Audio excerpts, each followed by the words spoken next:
விடுதலைப் பயணம். அதிகாரம் 3. மோசேயின் அழைப்பு.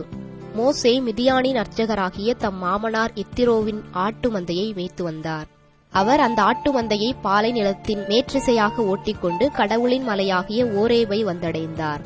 அப்போது கடவுளின் தூதர் ஒரு முட்புதரின் நடுவே தீப்பிழம்பில் அவருக்கு தோன்றினார். அவர் பார்த்தபோது முட்புதர் நெருப்பால் எரிந்து கொண்டிருந்தது. ஆனால் அம்முட்புதர் தீந்து போகவில்லை. ஏன் முட்புதர் தீந்து போகவில்லை? இந்த மாபெரும் காட்சியை பார்ப்பதற்காக நான் அப்பக்கமாகச் செல்வேன் என்று மோசே கூறிக்கொண்டார். அவ்வாறே பார்ப்பதற்காக அவர் அணுகி வருவதை ஆண்டவர் கண்டார். மோசே, மோசே என்று சொல்லி கடவுள் முட்புதரின் நடுவிலிருந்து அவரை அழைக்க, அவர் இதோ நான் என்றார்.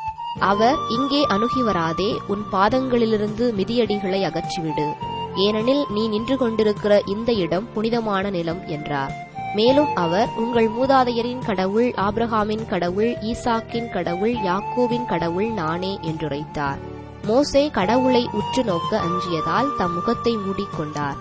அப்போது ஆண்டவர் கூறியது, எகிப்தில் என் மக்கள் படும் துன்பத்தை என் கண்களால் கண்டேன். அடிமை வேலை வாங்கும் அதிகாரிகளை முன்னிட்டு அவர்கள் எழுப்பும் குரலையும் கேட்டேன். ஆம், அவர்களின் துயரங்களை நான் அறிவேன்.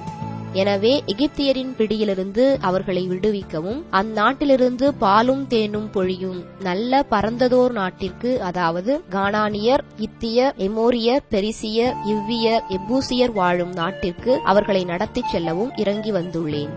இப்போது இதோ இஸ்ரேல் மக்களின் அழுகுரல் என்னை எட்டியுள்ளது. மேலும் எகிப்தியர் அவர்களுக்கு இழைக்கும் கொடுமையையும் கண்டுள்ளேன்.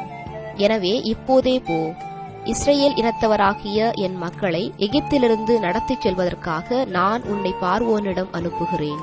மோசே கடவுளிடம், பார்வோனிடம் செல்வதற்கும் இஸ்ரேல் மக்களை எகிப்திலிருந்து அழைத்து போவதற்கும் நான் யார் என்றார். அப்போது கடவுள், நான் உன்னோடு இருப்பேன். மேலும் இம்மக்களை எகிப்திலிருந்து அழைத்துச் செல்லும்போது நீங்கள் இம்மலையில் கடவுளை வழிபடுவீர்கள். நானே உன்னை அனுப்பினேன் என்பதற்கு அடையாளம் இதுவே என்றுரைத்தார். மோசே கடவுளிடம், இதோ இஸ்ரேல் மக்களிடம் சென்று உங்கள் மூதாதையரின் கடவுள் என்னை உங்களிடம் அனுப்பியுள்ளார் என்று நான் சொல்ல, அவர் பெயர் என்ன என்று அவர்கள் என்னை வினவினால் அவர்களுக்கு என்ன சொல்வேன் என்று கேட்டார். கடவுள் மோசேயை நோக்கி, இருக்கின்றவராக இருக்கின்றவர் நானே என்றார். மேலும் அவர், நீ இஸ்ரேல் மக்களிடம் இருக்கின்றவர் நானே என்பவர் என்னை உங்களிடம் அனுப்பினார் என்று சொல் என்றார். கடவுள் மீண்டும் மோசேயை நோக்கி பின்வருமாறு கூறினார். நீ இஸ்ரேல் மக்களிடம், உங்கள் மூதாதையரின் கடவுளாகிய ஆண்டவர் ஆபிரகாமின் கடவுள், ஈசாக்கின் கடவுள், யாக்கோபின் கடவுள் என்னை உங்களிடம் அனுப்பியுள்ளார் என்று சொல். இதுவே என்றென்றும் என் பெயர், தலைமுறை தலைமுறையாக என் நினைவு சின்னமும் இதுவே. போ, இஸ்ரேலின் பெரியோர்களை ஒன்று திரட்டி அவர்களை நோக்கி, உங்கள் மூதாதையரின் கடவுளாகிய ஆண்டவர் ஆபிரகாமின் கடவுள், ஈசாக்கின் கடவுள், யாக்கோபின் கடவுள் எனக்கு காட்சியளித்து இவ்வாறு கூறினார். உங்களையும் எகிப்தில் உங்களுக்கு நேரிட்டதையும் நான் கண்ணாலே கண்டுகொண்டேன். எகிப்தின் கொடுமையிலிருந்து கானானியர், இத்தியர், எமோரியர், பெரிசியர், இவ்வியர், எபூசியர் வாழும் நாட்டிற்கு, பாலும் தேனும் பொழியும் நாட்டிற்கு உங்களை நடத்திச் செல்வேன் என்று அறிவிப்பாய். அவர்கள் நீ சொல்வதை கேட்பர். நீயும் இஸ்ரேலின் பெரியோர்களும் எகிப்திய மன்னனிடம் செல்லுங்கள். அவனை நோக்கி, எபிரேயரின் கடவுளாகிய ஆண்டவர் எங்களை சந்தித்தார்.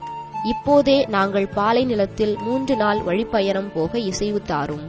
ஏனெனில் எங்கள் கடவுளாகிய ஆண்டவருக்கு பலி செலுத்த வேண்டும் என்று சொல்லுங்கள். என் கைவன்மையை கண்டாலன்றி எகிப்திய மன்னன் உங்களை போக விடமாட்டான் என்பது எனக்கு தெரியும். எனவே என் கையை ஓங்குவேன். நான் செய்யப்போகும் அனைத்து அருஞ்செயல்களாலும் எகிப்தினை தண்டிப்பேன். அதற்குப் பின் அவன் உங்களை அனுப்பிவிடுவான். அப்போது இம்மக்களை எகிப்தியர் பார்வையில் விரும்பத்தக்கவர் ஆக்குவேன். நீங்கள் வெறுமையாய் போகப் போவதே இல்லை. ஏனெனில் ஒவ்வொருத்தியும் தன் அண்டை வீட்டுக்காரியிடமும் தன் வீட்டிலுள்ள அந்நிய பெண்களிடமும் வெள்ளி அணிகலன்களையும் தங்க அணிகலன்களையும் மேலாடைகளையும் கேட்டு வாங்கிக் கொள்வாள். அவற்றை உங்கள் புதல்வருக்கும் உங்கள் புதல்வியருக்கும் அணிவியுங்கள். இவ்வாறு நீங்கள் எகிப்தை சூறையாடிச் செல்வீர்கள்.